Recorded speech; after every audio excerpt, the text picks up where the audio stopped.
Swan, what is your name, please? My name is Robert Butterworth. Number 2. My name is Robert Butterworth. Number 3. My name is Robert Butterworth. Only one of these people is the real Robert Butterworth, and is the only one sworn to tell the truth.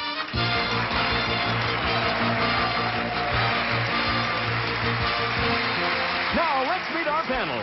Film and television producer David Niven Jr. Prominent attorney Gloria Allred.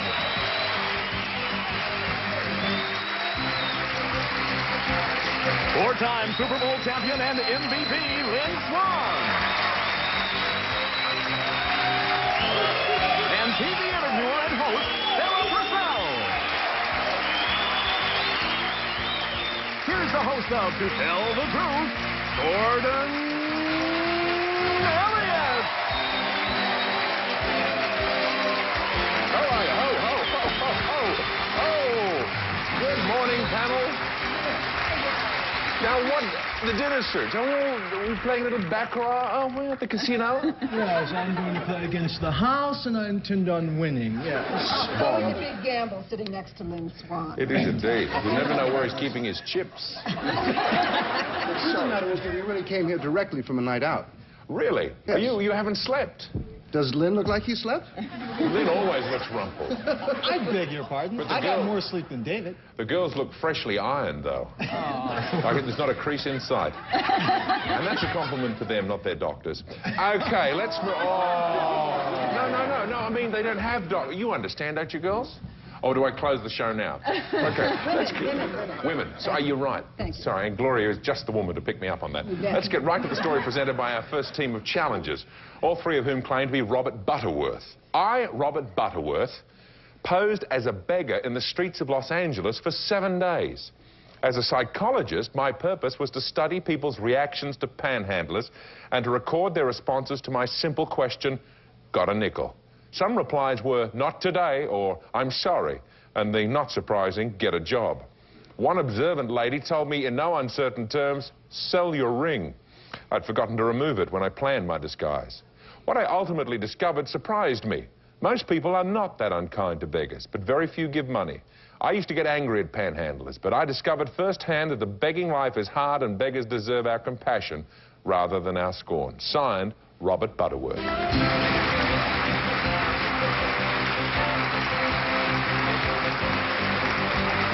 Welcome, Beggars 3, and good luck. We'll find out more about this imposing imposter right after this. Welcome back to Tell the Truth. All right, panel, these three people all claim to be panhandling psychologist Robert Butterworth. Let's start the questioning with Sarah Purcell. Number 1, why did you decide to study the psychology of the people's reactions to panhandlers? It really came about as a result of my own personal feelings toward beggars and panhandlers. I was dealing with some of my own anxiety after I moved to Los Angeles, and I just wanted to explore what the root of that was, and I thought a good way to do it would be to be a beggar and see how other people respond to me. Number 2, with the homeless situation such as it is, what did you learn? I learned that only a small percentage of the people will give money out to the homeless, to a person begging. But people generally have somewhat of a kind attitude. Number 2, did that surprise you? Yes, it did surprise me a bit. Number 3, what? Sorry, time's up. Lynn Swan.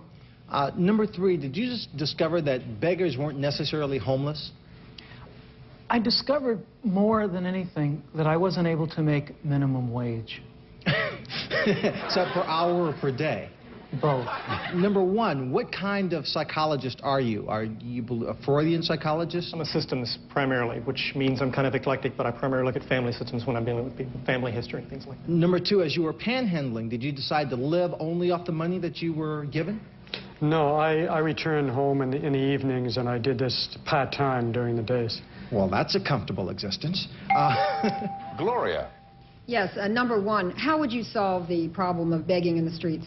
It's a very deep-rooted problem. It begins, I think, in the family, to be honest with you. Those of them who had families that were supportive, but I think that the family and problems there are the root of a huge amount of problems that we have in America in all areas. Number 3, what part of the homeless problem do you think is due to alcoholism or drugs? About 25%. And number one, what did you wear when you were posing as a beggar? A variety of things, basically a big baggy pair of blue jeans with paint and grease on them and about 3 different shirts and a jacket. It had to be kind of bulky because I had a mic and some things underneath my clothes. 1, 3. Sorry, David Niven. Ah, thank you. Number one, are you going to write a book based on your knowledge and information that you've obtained? Not planning on it. My material has been published in the APA Journal, but I have no plans for a book. Number two, how much money was the most money that you made in a day? Generally, I'd make about $1.87 or so per hour. I figured out it came to about that. Asking for a nickel from each person. Some people would give a little more, and some, of course, wouldn't. And I give assume anything. that you've put that on your income tax return. Number three, what part of the streets, what part of Los Angeles gave the most money? The part where there were more men walking around. Women were stingy. Number one. Time's up. I'm sorry, panel. You can debate that one later, Gloria. And it's time to vote for either number one, number two, or number three. Our team of challengers will receive $500 for each incorrect vote, with a guarantee of $1,000. And if the panel is fooled completely, the team of challengers wins $3,000. No small change. Panel, are you ready to cast your ballots? If you are, we'll begin with Sarah. I was impressed with all of them, but number one seemed to know a little bit more to me about psychology, so I voted for number one. Okay. Lynn. Well, I think, personally speaking, that a woman wouldn't give or find it hard to give more than a man because they would always have to go in their purse. I think a psychologist would know that it's easier for a man to reach in his pocket and give the money. And if you're a beggar and you're always working one corner, I think you'd always want to stay the same and recognizable, so I wouldn't change shirts a lot. So I think it's number two. Besides, he really does look the part. Okay.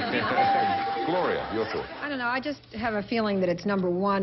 Number three was concerned about whether or not the beggar could make minimum wage, and I just don't think that a psychologist would think that way. So I'll vote for number one. Okay.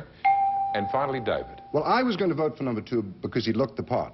But I figure that's the usual trick on this show. So I'm not going to vote for number two, so I'm going for my usual number three. It's been very good to you. It's very good to me. We'll see how we go. Okay, the votes are all in. 2 votes for number one, 1 vote for number two, 1 vote for number three. Now it's time to find out who the real street corner psychologist is. Will the real Robert Butterworth please stand up? You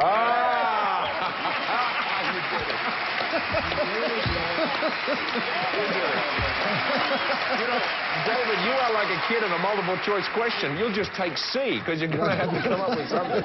Okay. Look, first of all, let me ask you, Robert, how much did you collect in total for the week? It came to about $1.86. For the whole week? I'm sorry, per hour. Yeah. But it was less than minimum wage, and I really think my point was not so much to change people's attitudes about the ones that give or the ones that don't, but just talk about if you're not going to give something, don't bother them. Leave them alone. Okay. Number one, what's your real job? What do you do? My name is Jody Eldred, and I direct television documentaries.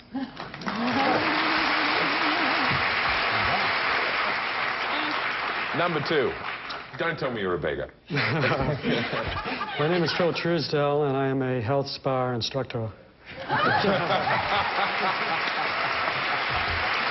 You're a fool. Well, the wardrobe gave him away. I Yeah, mean, that's right. It was a natural lead. Well, there were 3 incorrect votes at $500 a vote, so your team will receive $1,500. And thank you very much for being with us on To Tell the Truth. Thank you.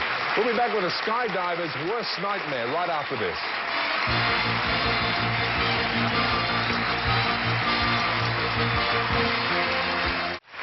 We're back. Let's meet our next team of challengers.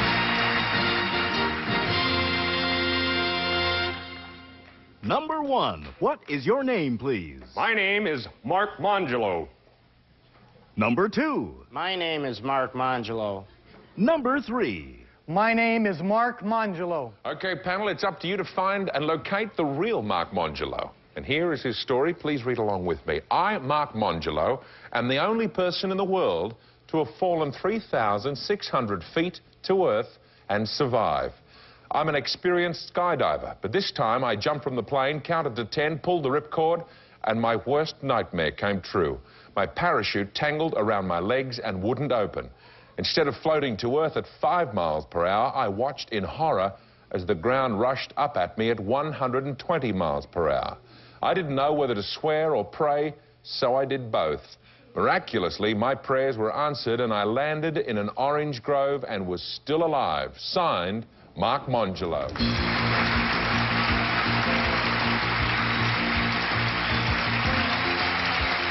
Welcome to the show, gentlemen and panel. Let's start the questioning with David Niven Jr. Thank you. Number one, as an experienced skydiver, do all experienced skydivers only have one parachute? There's no backup? No, I had a reserve chute. And that didn't open, or it did? No, it deployed, but I'd already been tangled with the main chute, so that fouled up. Okay. Number two, in which state was this orange grove? Florida. Number three, did you break anything when you landed in the orange grove? My phenol bone. Number one, what did you break? I broke my femoral bone. And did you land in a tree, number one, this is still with you, in a tree or straight onto the ground? No, I landed in a ditch, an irrigation ditch. And Gloria. Yes, number three, how long did it take you for the fall? About 30 seconds. Number two? About 30 seconds. And number one, what were you thinking of as you fell? Lord help me. And number two, would you go up in a plane and jump out again? Yes. Number three? Yes. Number one, what were you wearing underneath your parachute? I was wearing a regular jumpsuit. Number two, how do you feel about living after a near-death experience? Thank God I'm alive. And number... Okay, were you inferring he could have been naked and skydiving at the same time? Lynn. Number three, you said you were swearing and praying at the same time. You can't swear, so what was do you remember what you prayed? Just that God would save me. Didn't have much time to say much else, I'm sure. Number two, how many jumps have you made? 13. 13. Number one, was it this malfunction? Would you consider it a high-speed malfunction or a Mae West? I would consider it a high-speed malfunction. Okay. Showing off your technical ability. Sarah. Number three, did you pack your own chute? No. Number one, do you pack your own chute on a regular basis? No, I don't. Number two, did the time go by fast or slow? It seemed like it was slow. Number three, why do you skydive? Because of a TV program I saw when I was a kid called Ripcord. Oh, yeah, well, I remember that. What is, number three, what is it that appeals to you about skydiving? The thrill of the fall is greatest thrill I think you could have in life. Would you skydive again? Yes. Sanity isn't a criteria for skydiving. Time is up, panel. Time to vote for either number one, number two, or number three. Our team of challengers will receive $500 for each incorrect vote with a guarantee of $1,000. And if the panel is filled completely, the team will receive $3,000. Now, panel, if you're ready to cast your ballots, we'll begin with David.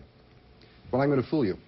It's not number three. It's not going to be number three. I think it's number one, because I think number one answered the questions better than the other two. Well, that's my reason. That's about as good as it can possibly get. Let's see if Gloria agrees. Well, I'm going to say number one because he looks like a risk taker to me, and I think it takes a risk taker to jump out of a plane. I'd agree with that assessment. Lynn? Well, on the affidavit, it says I'm an experienced skydiver. And number two said 13. And you hardly make, well, you make about 6 or 7 jumps before they ever let you go on your own. So 13's not a great deal of experience. So I think it's number one also. So I voted for him. Okay. And Sarah? I decided to take David's number three, or I picked up the wrong number three, because... You don't know. I don't know. And I really don't. Okay. All righty. The votes are all in. As you can see, such scientific method used on this program. 3 votes for number one, nothing for number two, 1 vote for number three. Let's find out who the real man who fell to earth is. Will the real Mark Mongelo please stand up?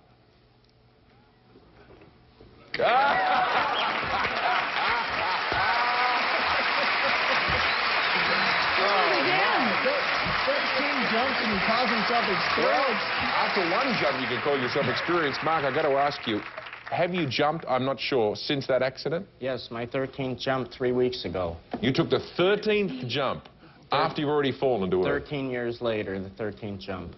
You're not suspicious? No. Or superstitious, rather. So what were the thoughts going into your... No, someone else packed the parachute.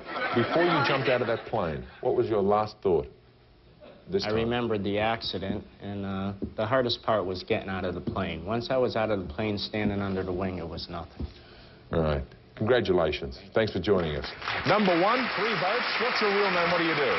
My name is Charles Corey. I'm the warehouse supervisor of the scene dock at CBS MTM Studios. Okay. Number 3, 1 vote. What's your real name and occupation? My name is Will Brennan. I'm a PBX operator at Midway Medical Center. Okay. Well, you stumped our panel, so your team receives $3,000. Congratulations, and thanks for playing To Tell the Truth with us today. Thank you. And we'll be back to play one-on-one with someone from our studio audience right after this.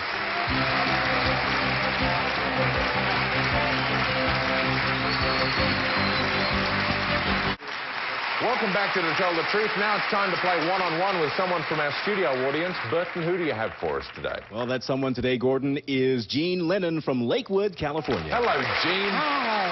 How are you? Very well. Jean, here is your chance to become fabulously wealthy. You're going to play one-on-one. I want you to meet a lady with 2 stories, Janine Ray Heller.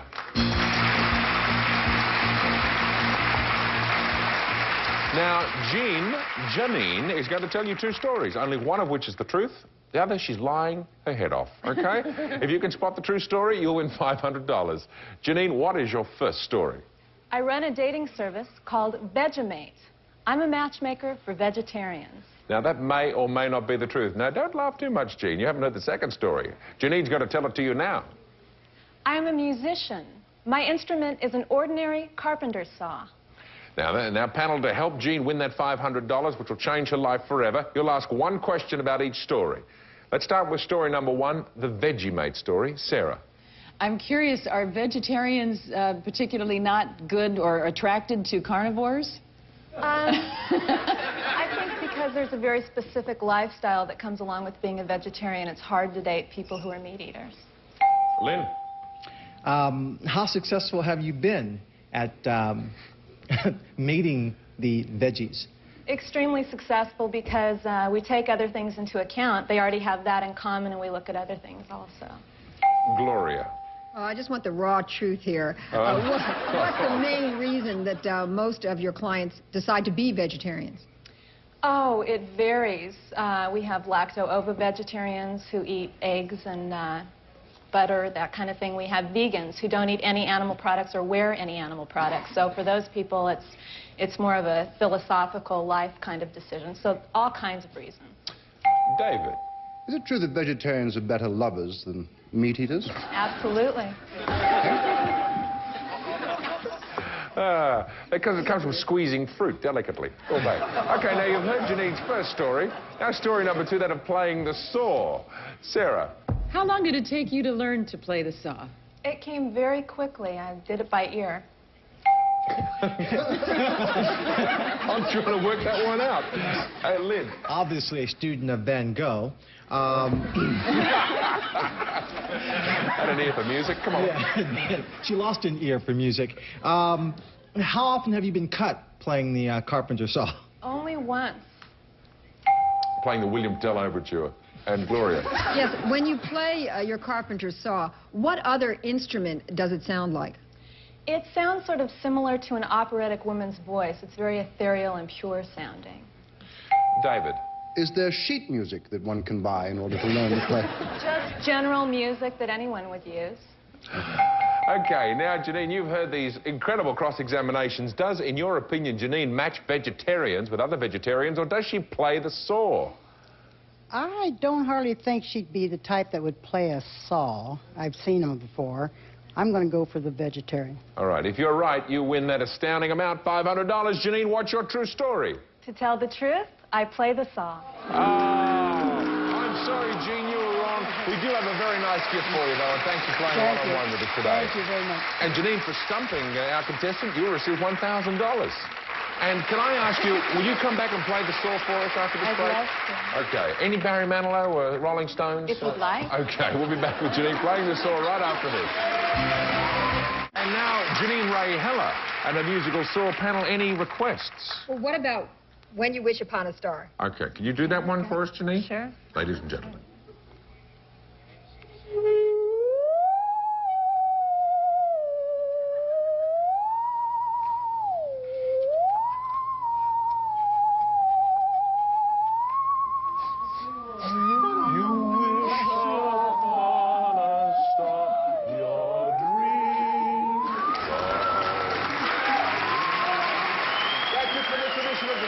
We'll see you again next time. Bye-bye. It's the high-stakes room you haven't seen.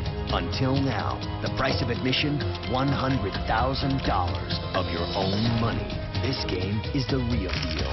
High Stakes Poker premieres tonight at 9, only on GSN.